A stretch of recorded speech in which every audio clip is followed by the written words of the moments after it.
Hello everyone, welcome back to my channel. તો દોસ્તો, આજનો આપણો વિષય છે આર્ટિફિશિયલ ઇન્ટેલિજન્સ એટલે કે એઆઈ. જે તમે ચારે બાજુ આજે સાંભળતા હશો કે આજે ચારે બાજુ જો કોઈ એક વસ્તુની બોલબાલા છે તો એ છે એઆઈ.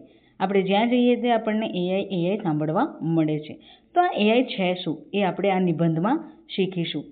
હું તમારી સમક્ષ એક નિબંધ લઈને આવી છું જેનો વિષય છે આર્ટિફિશિયલ ઇન્ટેલિજન્સ અભિશાપ કે વરદાન. ઓકે, તો આગળ જોઈએ. તો દોસ્તો, તમને આ એક ચિત્ર દેખાતું હશે જેમાં એક વ્યક્તિનો ચહેરો દેખાય છે અને એની સામે જસ્ટ સામે અપોઝિટ તમને એક મશીનનું એટલે કે વ્યક્તિનું જ મોઢું છે પણ એક મશીનના સ્વરૂપમાં દેખાય છે. અને બંનેની જે બુદ્ધિમત્તા છે એનું તમને ચિત્ર આપેલું છે અને વચ્ચે એઆઈ લખેલું છે. એટલે કે એઆઈનો મિનિંગ છે આર્ટિફિશિયલ ઇન્ટેલિજન્સ એટલે કે કૃત્રિમ બુદ્ધિમત્તા. અને જેનો વિકાસ પણ કોના દ્વારા કરવામાં આવ્યો છે દોસ્તો? તેનો વિકાસ પણ માનવ દ્વારા જ કરવામાં આવ્યો છે. આગળ જોઈશું. તો સૌથી પહેલાં દોસ્તો આપણે જોઈશું પ્રસ્તાવના. તો કોઈ પણ નિબંધ લખવાની આપણે જ્યારે શરૂઆત કરીએ તો એમાં સૌથી પહેલાં આપણે પ્રસ્તાવના લખવાની હોય છે. કારણ કે પ્રસ્તાવના વગર જેમ પેલું કહેવાય ને કે કોઈ પણ આપણે શરૂઆત કરીએ તો જે હેડિંગ પેલું મથાળું ના હોય તો એની શરૂઆત અધૂરી લાગે. એવી જ રીતે નિબંધની શરૂઆત કરવા માટે એના પહેલાં જો પ્રસ્તાવના લખવામાં ન આવે તો એ નિબંધ આપણને અધૂરો લાગે. જો તમે પ્રસ્તાવના લખો તો તમારા માર્ક્સ પણ આમાં વધી શકે છે. ચાલો તો શરૂઆત કરીએ. આજની 21મી સદી વિજ્ઞાન અને ટેકનોલોજીની સદી છે. તમે જુઓ છો કે આપણે જે સદીમાં અત્યારે પ્રવેશી ગયા છીએ એ જે છે એ વિજ્ઞાન અને ટેકનોલોજી એટલે કે સાયન્સ અને ટેકનોલોજી વગર અધૂરી છે. બધી જ જગ્યાએ આપણને વિજ્ઞાન અને ટેકનોલોજીનો ઉપયોગ જોવા મળે છે. કારણ કે આપણે ચારે બાજુથી મશીનોથી ઘેરાયેલા છીએ અને બધી મશીનોમાં કોનો ઉપયોગ થાય છે મિત્રો? બધી જ મશીનોમાં વિજ્ઞાનનો ઉપયોગ થાય છે. તો આ યુગની સૌથી ક્રાંતિકારી શોધ જો કોઈ હોય તો તે છે આર્ટિફિશિયલ ઇન્ટેલિજન્સ એટલે કે એઆઈ, જેને કૃત્રિમ બુદ્ધિમત્તા પણ કહેવાય છે. એઆઈ એટલે મશીનો દ્વારા માનવીય બુદ્ધિમત્તાનું અનુકરણ. અને એઆઈનો મતલબ શું થશે દોસ્તો? કે મશીનો દ્વારા એટલે કે મશીનોનો ઉપયોગ કરીને આપણી જે માણસની અંદર જે બુદ્ધિમત્તા છે એનું શું કરવાનું છે? અનુકરણ. અનુકરણ એટલે સિમ્પલ શબ્દોમાં હું તમને કહું તો કોપી કરવાની. એટલે કે માણસની પાસે શું છે દોસ્તો? પેલું કહે ને કે માણસ અને જે પક્ષી છે એ બધામાં શું ફરક છે? કે માનવી પોતાની રીતે વિચારી શકે છે અને એના પર રિએક્ટ કરી શકે છે. એટલે કે કોઈ પણ તમારી સામે સિચ્યુએશન હોય અથવા તો કોઈ પણ તમારી સામે વસ્તુ હોય તો તમે એને જોઈ શકો છો, તમે એને સાંભળી શકો છો અને એ અનુસાર તમે શું કરી શકો છો? એના પર રિએક્ટ પણ કરી શકો છો. તો એ જ જે બુદ્ધિમત્તા છે એને કૃત્રિમ રીતે કોણે બનાવી છે દોસ્તો? માનવીએ બનાવી છે. અને જેનું નામ શું છે? આર્ટિફિશિયલ ઇન્ટેલિજન્સ એટલે કે કૃત્રિમ બુદ્ધિમત્તા. તો તે કમ્પ્યુટર સિસ્ટમને શીખવા, તર્ક કરવા, સમસ્યાઓ હલ કરવા અને નિર્ણય લેવા સક્ષમ બનાવે છે. એઆઈ શું કરે છે દોસ્તો? કમ્પ્યુટરની જે સિસ્ટમ છે આપણી એને શીખવા માટે એને તર્ક એટલે કે રિઝનિંગ, એક પ્રકારનું જે કહે ને લોજિક આપણે કહીએ તો એ કરવા અને સમસ્યાઓનો હલ કરવા અને નિર્ણય લેવા માટે શું કરાવે છે? કોઈ પણ ડિસિઝન મેકિંગ એટલે કે નિર્ણય કઈ રીતે લેવો એના માટે એ સક્ષમ બનાવે છે. જેમ જેમ એઆઈ આપણા જીવનના દરેક પાસામાં એટલે કે દરેક ફેઝમાં દરેક જગ્યાએ આપણને એઆઈ જે છે આજે જોવા મળે છે તો તેમ તેમ એ પ્રશ્ન ઊભો થાય છે. કયો પ્રશ્ન ઊભો થાય છે દોસ્તો? કે એઆઈ ખરેખર માનવજાત માટે વરદાન છે કે પછી એક ભયંકર પરિણામ? કે એઆઈ શું છે દોસ્તો? માણસ જે છે આપણે માનવજાત જે છે એના માટે વરદાન છે એટલે કે સારું છે કે પછી એક અભિશાપ એટલે કે ખોટું છે? ચાલો આગળ જોઈએ. એઆઈ એક વરદાન. તો સૌથી પહેલાં દોસ્તો, જેમ દરેક સિક્કાની બે બાજુ હોય છે, એક સારી અને એક ખરાબ, એવી જ રીતે એઆઈ જે છે આર્ટિફિશિયલ ઇન્ટેલિજન્સ છે એની પણ બે બાજુ છે. તો સૌથી પહેલી જે બાજુ છે એ આપણે એક પોઝિટિવ એટલે કે હકારાત્મક વસ્તુ જોઈશું એટલે કે એના લાભો જોઈશું. તો આગળ વધીએ. એઆઈ એ માનવ જીવનને સરળ, ઝડપી અને વધુ કાર્યક્ષમ બનાવ્યું છે. એઆઈએ શું કર્યું છે દોસ્તો? માનવ જીવનને સરળ, ઝડપી અને વધુ કાર્યક્ષમ બનાવ્યું છે. ઇઝી બનાવી દીધું છે, ફાસ્ટ કરી દીધું છે અને શું કર્યું છે? કાર્યક્ષમ એટલે કે કાર્ય કરવાની જે ક્ષમતા હોય ને એને વધારી દીધી છે. તો તે નીચે મુજબના ક્ષેત્રોમાં વરદાનરૂપ સાબિત થયું છે. તો આપણે એક પછી એક જે હવે ક્ષેત્રો નીચે છે એ જોઈશું અને ત્યારબાદ જોઈશું કે કેવી રીતે એઆઈએ આ બધા જ ક્ષેત્રોની અંદર ખૂબ જ સારું કામ કર્યું છે અને એને કાર્યક્ષમતા એની વધારી દીધી છે. તો સૌથી પહેલું જો ક્ષેત્ર હોય તો એ છે દોસ્તો આરોગ્ય અને તબીબી ક્ષેત્ર એટલે કે આપણી હોસ્પિટાલિટી. તો આરોગ્ય અને તબીબી ક્ષેત્રની અંદર એઆઈ કેવી રીતે કામ કરે છે? તો એઆઈ હવે રોગોનું નિદાન કરવામાં એટલે કે રોગોનું જે ઈલાજ હોય છે તે કરવામાં, ડૉક્ટરોને મદદ કરે છે. તે MRI અને CT સ્કેન જેવા રિપોર્ટ્સનું વિશ્લેષણ કરીને ગંભીર બીમારીઓ જેમ કે કેન્સરને વહેલી તકે ઓળખી શકે છે. દોસ્તો, કેન્સર તમે જાણો છો કે કેટલી ગંભીર બીમારી છે અને આજકાલ જેમ જેમ સમય જાય છે તેમ તેમ આના કેસો વધારે ડિટેક્ટ થતા જાય છે, એટલે કે વધારે આપણી સામે આવી રહ્યા છે. તો આ જે ગંભીર રોગ છે, જો એનું નિદાન એટલે કે જો પહેલાં જ એની જાણ આપણને થઈ જાય કે આપણને કેન્સર છે, તો એનું નિદાન જે છે આપણે વહેલી તકે કરાવી શકીએ છીએ.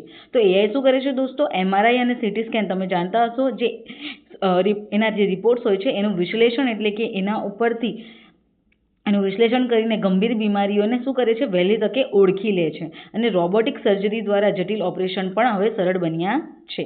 જેવી રીતે આજકાલ તમે જુઓ છો દોસ્તો, સર્જરીની અંદર પણ ઘણી બધી નવીનતા આવી ગઈ છે. તો રોબોટિક સર્જરી જે છે અથવા લેસર સર્જરી તમે કહી શકો, એના દ્વારા જટિલ ઓપરેશન, જેટલા પણ ગંભીર અને જટિલ ઓપરેશન હોય છે એ પણ હવે આના લીધે શું થયા છે દોસ્તો? સરળ થયા છે.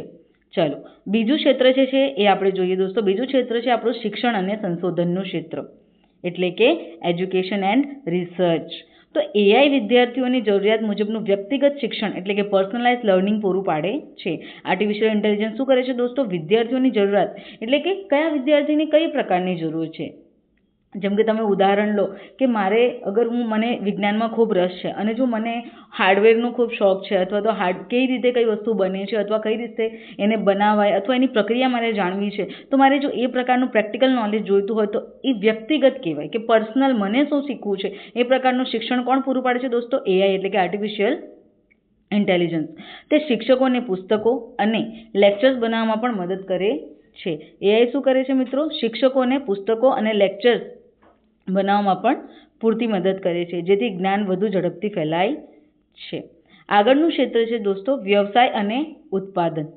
ઉદ્યોગોમાં AI સંચાલિત રોબોટ્સ ચોકસાઈ અને ઝડપથી કામ કરીને, જે પણ આપણી ઇન્ડસ્ટ્રીઝ છે એટલે કે ઉદ્યોગો છે એમાં AI સંચાલિત રોબોટ્સ જે છે તે આજકાલ ચોકસાઈ એટલે કે એકદમ સાફ સફાઈથી અને ઝડપથી કામ કરીને ઉત્પાદન એટલે કે પ્રોડક્શન વધારે છે.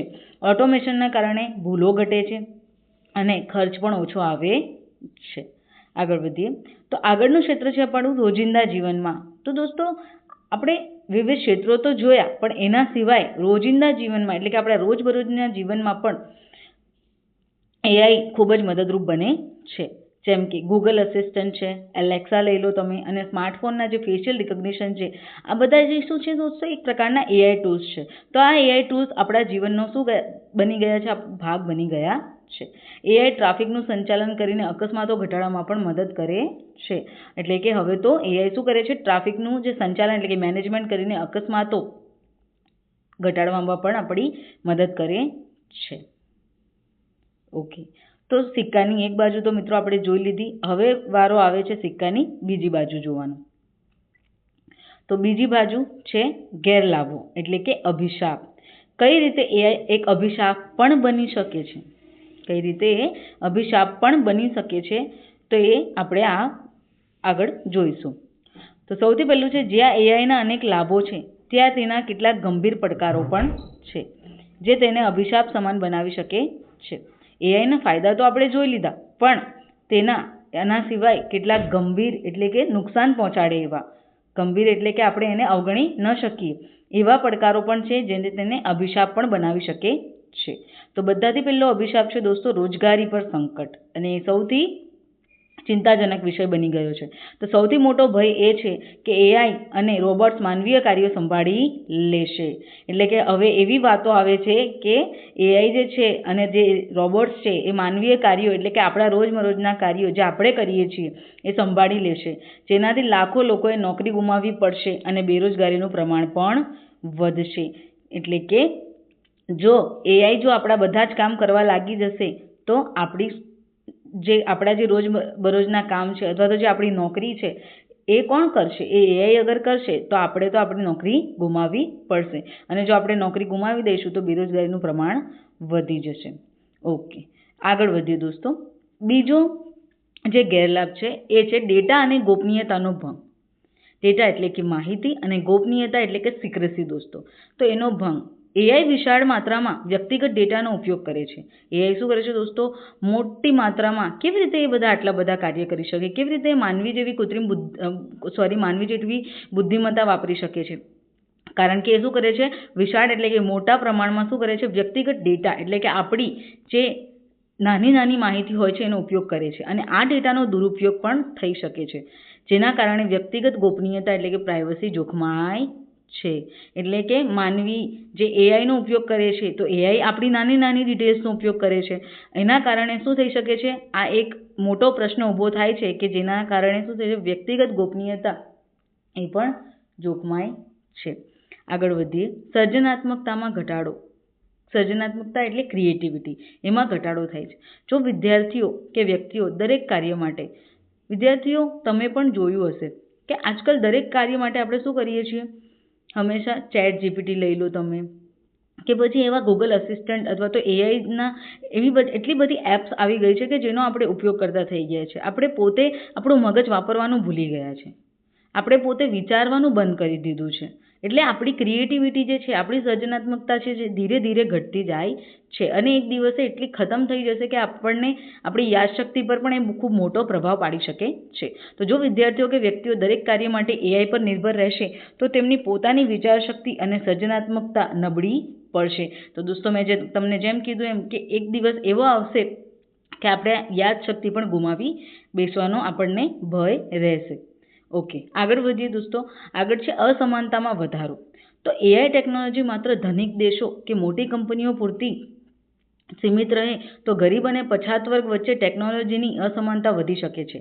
કે આ જે એઆઈ ટેકનોલોજી છે એ માત્ર ધનિક દેશો એટલે કે જે પણ મોટા દેશો છે, યુએસ લઈ લો તમે, યુકે લઈ લો, ચાઇના લઈ લો, એવી અને મોટી કંપનીઓ પૂરતી જ જો અગર સીમિત રહી જાય તો ગરીબ અને પછાત વર્ગ વચ્ચે શું થઈ શકે છે? ટેકનોલોજીની અસમાનતા વધી શકે છે. એટલે કે મોટા દેશો જેટલા મોટા છે, જેટલી પાસે એમના પૈસા છે અથવા એમની જેટલી જીડીપી છે, જો એ લોકો પૂરતી જે સીમિત રહી જાય તો જે પાછળના દેશો છે એ ક્યારેય આગળ વધી શકે નહીં, કેમ કે એ લોકો આગળના આગળ વધતા રહેશે અને પાછળના પાછળ રહી જશે. આગળ વધીએ દોસ્તો. તો જેમ આપણે સિક્કાની બંને બાજુ એટલે કે એઆઈના ફાયદા અને નુકસાન બંને જોઈ લીધા, તો હવે વારો આવે છે ઉપસંહાર એટલે કે એક કન્ક્લુઝન, નિર્ણય પર આવવાનો. દોસ્તો તો જોઈએ નિર્ણય શું છે. આર્ટિફિશિયલ ઇન્ટેલિજન્સ એક બેધારી તલવાર સમાન છે. તેની શક્તિ અપાર છે, પરંતુ તેનો ઉપયોગ કેવી રીતે થાય છે તેના પર જ તે વરદાન બનશે કે અભિશાપ તે નિર્ભર કરે છે. એટલે કે એઆઈ શું છે? એક બેધારી તલવાર છે જેની શક્તિ અપાર છે. એટલે એની પાસે શક્તિઓ ખૂબ છે, પરંતુ તેનો ઉપયોગ એટલે કે હાઉ ટુ યુઝ, તેનો ઉપયોગ કેવી રીતે થવો જોઈએ તેના પર જ તે વરદાન બનશે કે અભિશાપ બનશે તે નિર્ભર કરે છે.